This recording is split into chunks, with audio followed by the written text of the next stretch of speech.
Yeah. Welcome to the SBG UK Sports Performance Podcast. That's the name we're going with now, Casey. I've decided. Awesome. On the call, we have me, Ross, coach at SBG Aberdeen. We have Casey, coach at SBG in Shrewsbury and Crewe, and sometimes Manchester, and hopefully all the gyms throughout the year. Everyone gets them in for a seminar. And what we're going to talk about today is how to set goals, resolutions, whatever you want to call them, as well as you can for 2025 to give yourself the best chance of having a good year. I always find setting based on years a little bit strange, probably because I'm a bit of a contrarian. We could choose all manner of lengths of time to set goals for. As it is, whenever a new year comes around, humans get quite excited by that and decide to set goals for the year. As it is, humans set goals for lengths of time. We can say that. So let's just take 2025 as the time that we're setting goals for. And let's see if we can give some advice in this half an hour chat. Casey? Half an hour. We're going to try and keep it to half an hour, keep it light for the start of the year. We're going to hit it hard with the harder advice as we go through the year. Yeah, right. Okay, so we've got half an hour of advice to try and help you set good goals for 2025. Casey, kick it off. Okay, so every time I do a grading, I usually try and think of a bit of advice to give, particularly to like the white and blue belts, in order to keep them, say, motivated, give them a little bit of inspiration, try and help them along their way, and to share some of the insights that I've got over the years from training. What I went with this year, and this is something, I mean, it's paraphrased from one of our coaches, Chris Houter, and what I'd say is, like, if you're a white or blue belt, so if you're on this side of the room when we line everyone up in belt order and you're a white or blue belt, what I told them at grading was, make yourselves likable to the guys on this side of the room. So like in my gym in Shrewsbury now, I was saying, like, with our homegrown black belts and some ones that drop in, we have more black belts in that room now than there was in the whole of the UK when I started training. And we're not like, a one-off in that regard. There's lots of gyms that are like that now. But there's a lot of experience around for Brazilian Jiu-Jitsu. So if you're not in my gym, you might be in another gym in another area. But if you've got like a wealth of experience in a room at something that you want to be good at, the best thing that you can do is make yourself likable to the guys that have been through that process. Okay, basically, like I say, it's a two-step process. Find a gym with a good culture and a good environment that you feel happy and secure in, that you can grow in, and you feel where people are making their goals and also their values fit in with yours. We're tribal creatures, so we talk a lot about tribe at SBG. It's just essentially making sure that our values are in line. Once that's the case, and you feel that you're in a healthy, safe environment, make yourself as likable as possible to those people. Okay, those guys have already been through it. They've done everything to get to where they are. They're on a path to more improvement. And if they're in one of our gyms, they are there because they're team players, because they give back to other people. That's part of the values that we instill as a gym. So they are more than willing to help other people come along. So if you make yourself likable to them, you'll be one of those people that they're going to take in that direction. And while they're achieving their goals, they'll help you to achieve yours as well. There's so much that you have to get right in order to become good at jiu-jitsu that there's no way you can possibly comprehend it all when you first start. But what they can do is they can just make that process through iteration so much easier for you. And it is a process where, you'll make mistakes every day. You'll do things right every day. They'll give you good feedback on what's right, what's wrong. And your process of improvement will really increase. And what I've noticed is for the guys that are getting good, like really quick, have a few things in common. But one of those is that generally the people around them in the gym, they like them and they want to train with them. So something I think that will help people be likable is bringing a bit of enthusiasm and a bit of positivity to proceedings. Help provide positive energy in the room. Don't try and take that energy away. Um, Another thing I look for is people looking for other training partners. So be someone that goes and sources rounds, or when we're doing isolation, find a partner to work with. Don't and I like it when experience gets spread out in the room. So like be the guy that goes and finds the newer people and helps them along. But like try and be that good conduit in the room, and then the energy in the room will be great. There'll be a great culture in the room, but try and like be that. Don't try and if you're not feeling it or whatever on that night, don't let that really like affect things. And I think like because if you're down, then people are not going to want to train with you because they're like, oh, like I can sense that like their vibe's not that good tonight, so I'll just like stay away from them, and then I'll go with other training partners instead. Another thing I see is that there's like within our group, there's definitely like people who get asked to do like extra training before class, or like to meet up here or meet up there, like, and try and be someone who someone would ask that of you. It's nice to be asked to do stuff, right? But like no one's going to ask you to do extra bits if like they don't want to train with you. So I think like on the two extremes within the room, I look for guys to have that approachability, but on the other hand, I look for everyone to do the approaching. Like I do get like a little bit aggrieved, shall we say, a little bit if like the timer goes and then everyone's just not everyone, but like certain people are waiting around for someone to ask them to train. It's just like go and find another partner, keep the positivity up, keep it moving. Let's keep the momentum up in the room. So I think like those things will help you be likable, as well as like the obvious stuff like hygiene. But Yeah, don't be the smelly guy. I think it's a good point to segue into is that you can tell the people that aren't likable because people are actively moving away from them. There is a bit of a thing in jiu-jitsu where people like avoiding them. Sometimes people think that's a good thing because they think they're tough or something. What I find in my experience is people rarely avoid guys who are tough roles. In fact, they usually seek them out. If they're really good at jiu-jitsu or if they're really kind of like a tough role, they'll seek them out to try and improve their training. On the other hand, if they think that you might hurt them, so if you're a role which you just maybe if you don't, especially if you don't quite know what you're doing yet, err on the side of caution a bit because you can injure other people without being good. So people might be like afraid of you for the wrong reasons. It's also just sometimes people just avoid people because they just don't like them. If they're, it's not really that hard to be likable. If you go in, if you want to go into anywhere, just remember you've got two ears and one mouth. So do twice as much listening as you do talking, and usually you'll be okay.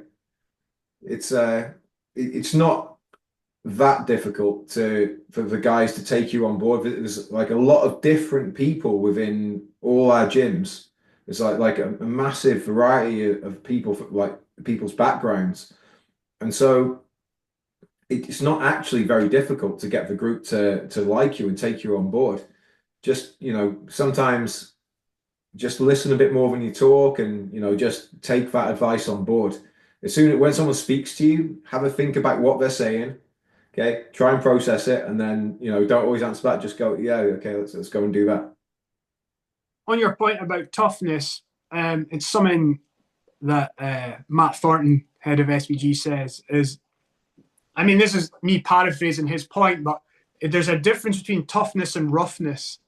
And if you're a rough training partner, people are probably going to try and not have as many interactions with you. If you're a tough training partner, that's great because, if you're really good at jiu-jitsu and I get the chance to experience that, it's going to make me better at jiu-jitsu by learning what you're doing. But if you're rough at jiu-jitsu and there's a chance of injury or soreness or grievance, then maybe that interaction's worth avoiding. So Yeah, an example I always use of this is Saul Rogers is always a tough role. Like I've never had a role with him that's been easy. It's always been a tough role. I've never got injured rolling with Saul, like ever. And I like try and get as many rounds with him as I possibly can do. Because he's very good at grappling, very good at wrestling, very good at jiu-jitsu. And it's always going to be tough. But like you seek those guys out. There was a guy which I won't name, which was I used to train with in the Middle East, and he was like you'd end up with like a bust finger here, like sort of a knee niggle there, and the round wasn't necessarily as tough, but you just end up being hurt. So if you can't quite work out what that means, again, just err on the side of caution and just keep trying to take that advice from the upper belts. It'll sort itself out. yeah, and just to reiterate a little point I made along the way, yeah, don't wait for the world to come to you, right? Don't wait for the rounds to come to your way, fall into your lap. If like you get the chance to go and ask people to train, go and ask them to train. Then again, if you get asked to do stuff, say yes to it. Like I always say, like one thing I've learned in my time, not just doing jiu-jitsu, but stuff outside of jiu-jitsu, is like say yes to opportunities. Because like even if you don't think like the opportunity is that enticing on the face of it, like who knows what will happen within that opportunity, and who knows what other opportunities will come off the back of it. So I think like just be purposeful, and then if anything comes your way, like take advantage of it as much as you can. Yeah, and then don't be that guy that no one wants to roll with. Just No. no. No, I think Okay. On the just on the personal development part of this, right? So we're saying be more likable. Another thing I want to touch on is like giving yourself the best chance to succeed. And I think like within the parameters of goal setting for 2025 is like don't I try not look at goal setting in terms of like big things that I want to achieve. I try and look at like smaller things within the process and getting them right. And then like if the process is right, then I'll start getting closer to where I want to get to. My grandma used to say, "Take care of the pennies, and the pounds will take care of themselves." And There you go. It's pretty good advice for life if you transfer. Yeah. So some of the pennies that we could take care of, Casey, what would you suggest they might be? I think for all the pennies, like it's going to be the same stuff we always talk about. It's going to be diet, sleep, exercise, a good work-life balance. Not I think especially for this time of year, the main advice is always to everyone, improve a little bit and like get those pennies right in a number of areas. Each week, just improve a little bit in each of those instead of hitting something hard. Don't be like, oh, I'm going to go and run 5K every day this week when you haven't run in 6 months, and you're just going to all that happens is you just give yourself an injury where you're not going to actually be able to train in 2 weeks' time, and then you're flat, you've missed your goal already, you're already kind of flat, you're a bit miserable. Just say, okay, I'm going to do a bit, get like a plan, get a plan for some cardio. If you want to be somewhere by the end of the year, what are those small incremental steps to get there? So if you wanted to run like a 5K every day, I'm not recommending this, it's just the one that came out of my head then, but like maybe start at 500 meters every other day, build it up slowly. And then, ask yourself, like, is at the end of the year as well, if you set yourself, people set themselves massive goals. Like, if you were going to run 5K every day, how much time does that take out of your life? Like, is that maintainable? Maybe set yourself some maintainable goals. Let's run a 5K once a week. Let's run like 2K at a slightly higher pace on a Wednesday. Let's run some sprints on another day. So make them think how those end goals will fit into a healthy life, a better life for you at the end of the year, and then just make those incremental steps every week to do it. I mean, just instead of, I think like with diet as well, everyone goes like crazy for diets this time of year. Just add a bit of broccoli to your meal. Maybe maybe that's a good first step. Just add a little bit of broccoli. Add, maybe take away one chocolate a day if you're eating too much. And before you know, these incremental steps, these little things, if you do them like every week for a year, they add up to massive, massive things. What I will say on these, on the subject of goals though, is, and plans is it's good to have them, right? If you don't have anything just now on your mind for 2025, then you need to bear in mind that other people do, and other people have already planned it out. So say you're a competitor and you're not really sure about what 2025 holds for you. On the one hand, you could say, well, that's okay. You know, you're not putting a lot of pressure on yourself. You're going to make decisions along the way. But on the other hand, all your like there will be competitors who you will come up against who are like hyper focused on that already, and you know it's usually guys who are like that who get to the top. So I would say having goals and plans is a good idea. I'm just going to touch on um, two quotes, if I may, not be be a little bit pretentious perhaps bringing quotes into it, but that It's is a new me. year. Let's new year, new pretentious you, Ross. Let's go for it. So Marco P.R. White sits on the wall of SVG Aberdeen, and I've learned a lot from Marco over the years, and he's there to try and get people going, who is that guy? And I tell them, and I'm like, go and learn from him. You'll learn a lot. And he said, if you have a dream, now I'm going to take this within the, dreams can be big or small. Like we don't just have to like be aiming for the stars, the Michelin stars, as it were. Pardon the pun. So if you have a dream, basically you're duty bound to go after it. Because if you don't, you're just a dreamer.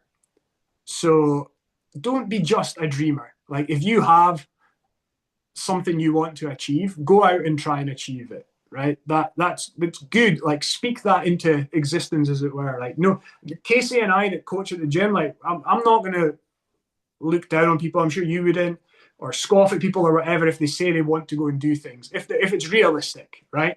And you'll start getting help with it. So that's good.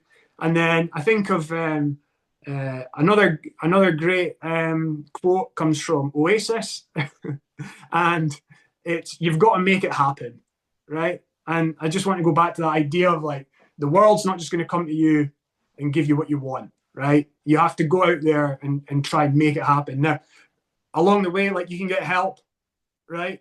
And sometimes you try and get somewhere and it just doesn't happen for one reason or the other. But like at least try. Like it's good to have goals, plans, ideas, be striving for something, not just Yeah, like sitting around.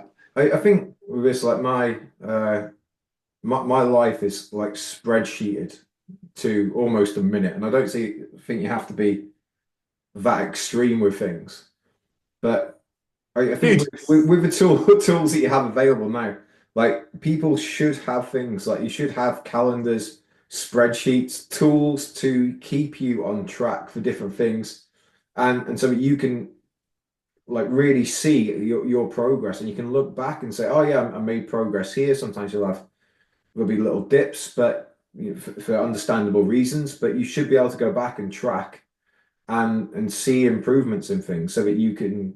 Well, once you've got that data available, you know. Let's say if I'm tracking like my fitness, like as I say, resting heart rate, if it's your top lift, whatever you're tracking, it gives you some feedback for you actually making improvement. And when we go back and look at that, it makes us feel good, and it makes us want to do it again, and it makes us want to keep improving. You know, you do have to like you have to bring, like Ross says, you do have to bring these things into existence yourself. We're talking quite little about jiu-jitsu because this is a thing. Like if you come to one of our gyms, it is a given that if you do what you're told and you turn up consistently, you will get good at jiu-jitsu. And that's just a fact. You know, I've just awarded my 16th black belt just before Christmas, and it's going to go well into the 20s next year. And not because we're making it any easier to get a black belt, just because we've now got a path of proven success where we go in, we have training methods, and we have a good group of people and a good culture in a gym where if you keep turning up and like we said before, if people want to train with you at those gyms, you will get good at jiu-jitsu. And so it's those other things that you need to think about, which they tend to be things that are going to hold you back if you don't do them. If you don't get your diet right, if you don't get your sleep right, if you're not setting yourself any goals, if you're kind of purposeless, then you're not likely to keep turning up. And people, I've seen so many people make so many excuses over the year for not turning up to training, not being consistent, for not doing things.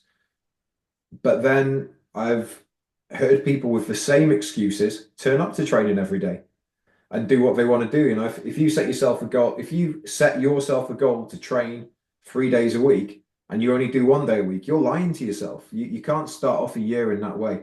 Make sure it's an achievable goal to start with. It fits around your lifestyle. If you can only train once a week, set that yourself as your goal. I'm going to train that 1 day a week and I will do it every week. And keep doing it. And you'll improve obviously slower than someone can do it 5 days a week, but you'll keep improving. If you just keep turning up, then you'll get there. The problem is people sometimes, even if they set themselves a reasonable goal of 3 days a week, they may not make it because they don't get everything else right. Like those pennies are going into the wrong jars in other places. They're out too late. They're making bad life choices like in other areas. Everything has an effect on everything else in your life. We want to be a good influence in your life in jiu-jitsu, and jiu-jitsu is emotionless. It can only be a good thing in your life if you get it right. But if you keep getting it wrong and you keep doing lots of other things wrong in your life, you know, if you keep going out all the time, spending money you don't have, if you're getting sleep that you need, not getting sleep that you need, it's going to be tough. Don't make things tough for yourself. You know, just say set a positive goal and do the small positive things that are going to get you towards that.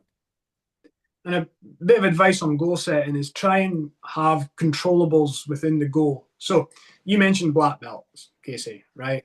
We have belts in jiu-jitsu as a sign of where your jiu-jitsu is, right? But then, you know, if one was to have the idea of, I would like to get the next belt on the rung within this year, that's not a great idea because you're not in control of that. Casey's in control of it, whether the belt will be awarded or not, right? But what you could say to yourself is, I want to get my jiu-jitsu to a place where Casey might consider rewarding the progress that I have made by saying I'm at this belt level, right? So I sometimes I learned through chatting to other people that gave me advice on goal setting, etc., is like how to set goals that actually like I can control a lot, if not all, of what's happening within it, rather than wanting a goal that I'm relying on someone else to bestow something upon me, because it might not happen, you know, and I might do all I can to get that goal achieved, and yet it doesn't come my way because I don't have control of the outcome. So I think having controllables is important when you're starting to think about this stuff. I think on the terms of goal setting, my regular, let's say regular goal, which I would set myself for this, is to enjoy training, to turn up consistently and enjoy training as much as possible. And it doesn't sound like you've got a lot of control over that. But again, it's like those other small things around. If I turn up to training tired, I'm not going to enjoy it. If I turn up to training and I'm thinking of the wrong things, my mind isn't in the right place, I'm not focused, I'm not going to enjoy it. If I keep turning up and say I'm stressed after work and I don't give myself, let's say I'm too attached to something that doesn't really matter, I'm not going to enjoy it. So, you know, there's other things you can practice. You know, you can practice mindfulness to become more detached before you get there. You can eat a bit better so you've got more fuel in your system. You can get more sleep so you're a bit better rested, so you recover better. You can plan, like scheduling is important. You can schedule your training so it's not all, most people try and lump all their training to the start of a week and have a massive dip towards the end.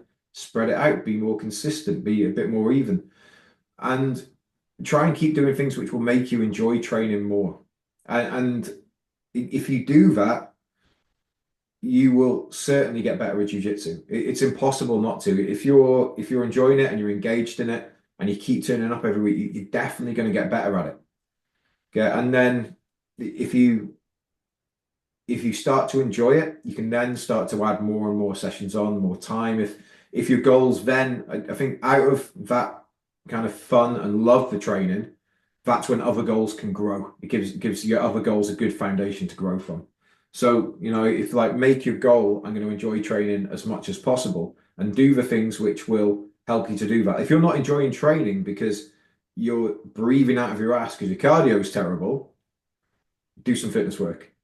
If you're not enjoying training because you're like, overweight, then get your diet a little bit better. Just small things. And I'm not saying it's like all these things, again, don't sort them out overnight, but small things will help you to just enjoy the training a bit more. And it's a good kind of snowball effect. Was once you start getting into a groove train where you really enjoy it, you tend to really love it. And then the other goals, once you enjoy it, become really easy. I think my best tournament performances when I've won national titles, the way I was training leading up to those has always been pretty consistently that I'm going into training, I'm really enjoying it. Like I'm not too tired after training, I'm not killing myself. I feel good, motivated, in the groove, everything feels good. It really comes from getting that love for training right in those places. And certainly I've had bad performances, and I'm sure every athlete will tell you this, where you just go into the gym every day and you're going through the motions and things feel like they're slipping away from you. Especially if you're not competing as well, there's no need to get yourself into that state. But really try and set yourself a goal of enjoyment first and do all the things that are necessary to make you enjoy it. I want to suggest that resolutions don't have to be all about the person making them, that you can have resolutions that help others as well. Maybe I think about this more now that I'm a coach, and some of my plans and ideas, resolutions, if you will, involve, other people. It's like you want to get other people to succeed in their goals. But I think it takes it back to that sort of first thing we're talking about, the likability, the being a good teammate, etc. Think about goals and ideas you can have to help others. And ultimately, if you do, they'll help you along the way as well. And another thing I want to say about getting help is that if you have goals and ideas and you're listening to this, and you think you might need help with them, ask us. Like Casey and I, we've both had other careers. We've come out of those careers, and then now we're both running our own businesses, doing coaching jiu-jitsu. So there's knowledge within us, and then within the room, there's loads of knowledge with really skilled people in loads of areas of life, and that you can get pointed in the right direction. So if Casey and I didn't have the answer, we're probably going to know someone within the group that can really help you. Oh yeah, that guy's got skilled at that, or he's worked there or whatever. It's I think a lot of people have ideas and they kind of keep them to themselves, and it's no, don't be shy about putting them out there and getting help along the way. Yeah, I think some really good advice, and I think we've got less than 5 minutes left now, so we can try and keep it to our time limit. And just something I've said this quite a few times. This was the mid-year grading that I did, which is don't continually compare yourself to other people. Okay, comparison. Sometimes, obviously, if someone starts at the same time of training as you, it's not a terrible thing to look over and say, well, he's progressed this much, I've only progressed this much. Maybe look at some of the good things that they've done to help, so that you can imitate those and help you come across. But don't do it too often, and don't do it in a negative way. The old saying is comparison is a thief of joy, and it's absolutely true. Don't worry about what everyone else is doing. Don't worry about comparing yourself to anyone else.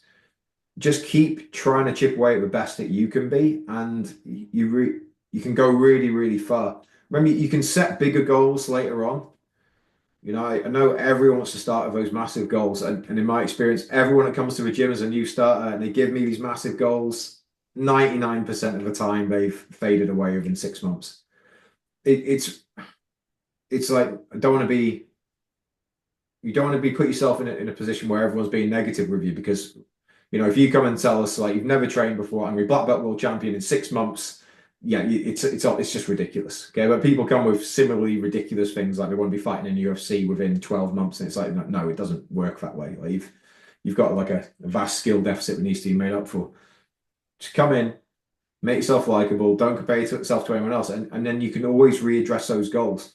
Well, I mean, we both know plenty of people that have started out just as hobbyists that have gone on to compete in like world championships, in major organizations in MMA, and have done so many great things. But they didn't start out with some massive goal. They came in with some reasonable goals for the short term, progressively made like small changes, and you know those small things really add up to big things. So don't worry too much about comparing yourself to other people around you, and just stick to yourself. And I think follow the advice we've given you here, and you should have a great 2025.